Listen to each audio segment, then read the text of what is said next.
everyone, and welcome to Grow Your Wealth, a series brought to you by BQ Prime and powered by Grow, the investing platform that's easy, fast, and transparent. As financial markets capture the imagination of more and more Indians, they want to look beyond the traditional fixed deposits and gold and invest to grow their wealth in the stock markets. And that's the aim of the series, to encourage more Indians to put their money in the stock markets. We aim to demystify the fundamental and technical jargons and analysis out there so that investors can take a call on whether to buy, hold, or sell stocks themselves. The topic that we'll be looking at today is a very crucial fundamental topic, and that is how to pick high quality stocks. To explain this to us, we have with us Avinash Goraksha. He's a financial professional covering fundamental research and having enjoyed extensive work exposure of over 30 years in the Indian financial services, having started his career all the way back in 1992 with vast and extensive experience. He currently is the head of research at Profit Mart Securities. Avinash, thanks so much for joining us today. Yeah, thank you, Mobina. Well, let's start off then with the first question, Avinash. All of us, of course, want to have those high quality stocks in our portfolio. Nobody wants the duds, am I right? But where do you start off when you are looking for those, as we call, the hot stocks? Do you start with the industry? Do you pick the hot trend out there? How does one initially start hunting for stocks to invest? Mobina, I think the most important thing which a retail investor should look at is the data which comes out, from companies. And there are 4-5 sources which I personally see them almost every day. And I would suggest, the same sources to all your viewers. The first source is obviously, the company's annual report, which comes out every year. And I think this is the annual report season. So I make it a point to look out annual reports, specifically looking at inputs, from the director's report, from the management discussion analysis statement.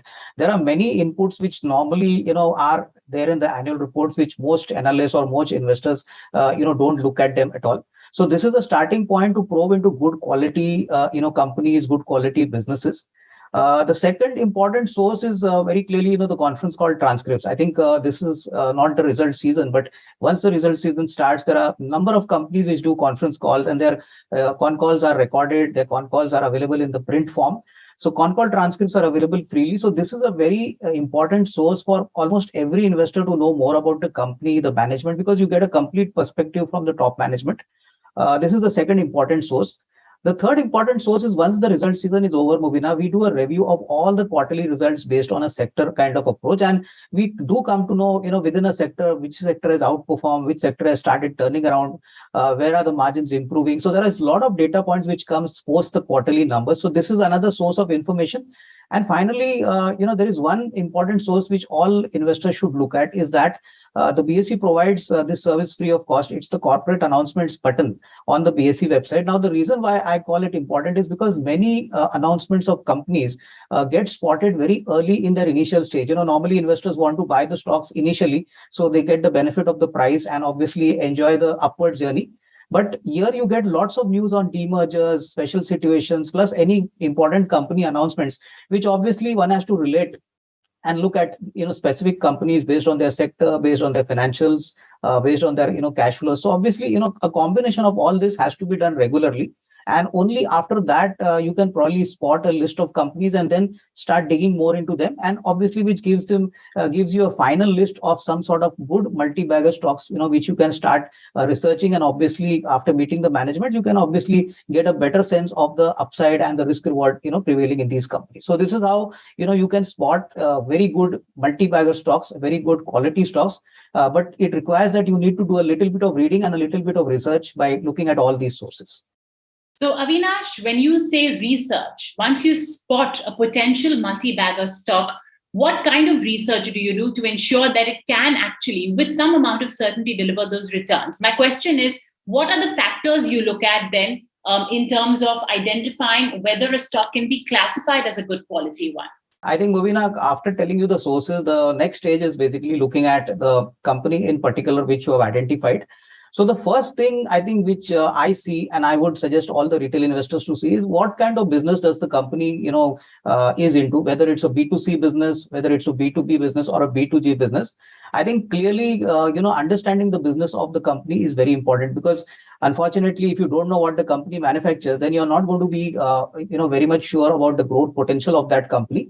The second important thing is, typically, what are the kind of, typically management credentials which are there for, this company management. Is the management competent? Is it technically qualified? So I think after the business model, you have to run down through the management kind of cadre, look at their credentials. And obviously, if you find any company which has got some corporate governance issues, then I think it's better to avoid. Typically, market does not like companies where corporate governance issues have occurred in the past. And then we come down to a simple metrics like, what has been the cash flow generated. I think cash flow is a very important word, because just looking at profits without getting, them converted into cash flow has got zero meaning, zero value. And I would believe that, companies which generate good operating cash flows, free cash flows, are those companies which would obviously generate a lot of wealth forward. And then finally, you also got to look at companies where the managements have not pledged their shareholding significantly. Typically you hear reports that promoters have pledged X amount of quantity in the market. Some amount of related party transactions have happened in the company between the promoter and the company in their personal capacity. So these are also related, kind of inputs which you need to monitor very closely. And finally, you got to see what kind of valuation you're paying for the stock, Mobina, because see, in this market, you can buy the best company, but if you buy it at the wrong price, then the whole investment thesis goes for a toss. So I think valuations are important, and most importantly, understanding what kind of earnings growth the company is going to, record in the next, say, 2 to 3 years is very important. Typically, earnings growth is like an accelerator in the car, and unless that grows significantly, you cannot get a significant upside for the stock in which you wish to invest. So I think all said and done, these are the kind of simple metrics to start with. And of course, you need to work and do a little bit of number crunching on the future numbers, on the estimates. You need to also talk to the managements if possible. But broadly, if somebody follows these metrics, I think he should decently get a good quality stock in his portfolio.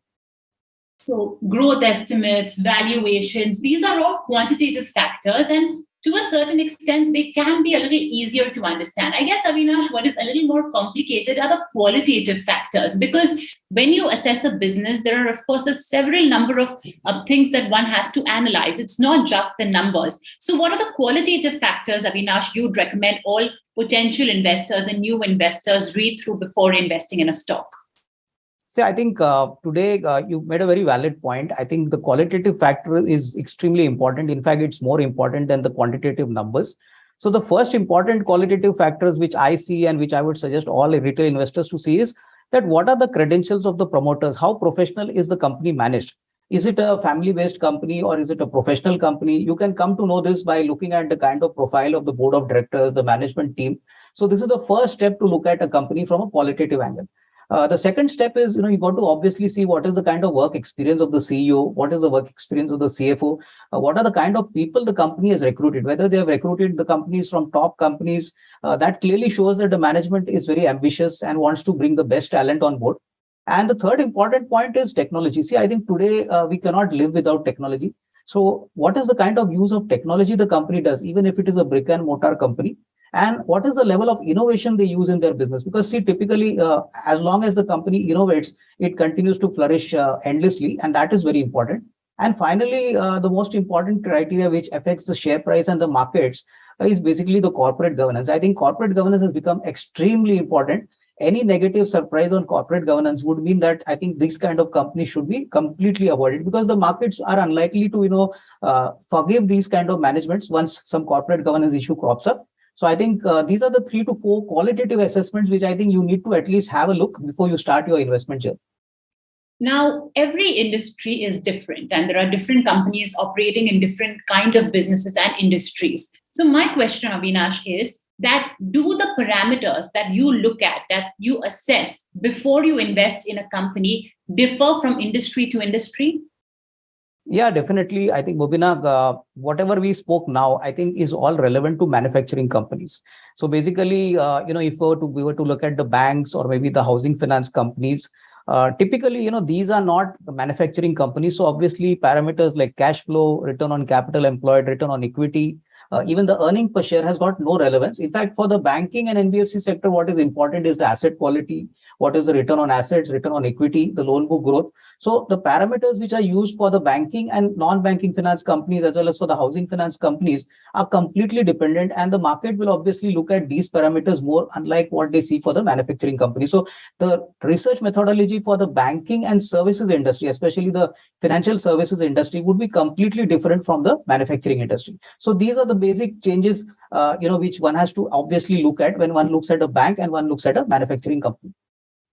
Well, there you have it, a detailed guide of what to look at when you have to pick stocks. Avinash, this was definitely very, very informative, and I hope it guides our viewers, especially those who are entering the stock markets for the very first time. Thank you so much for joining us. And ladies and gentlemen, we'll be back with many more such explanative videos on BQ Prime. Stay tuned. This is Grow Your Wealth.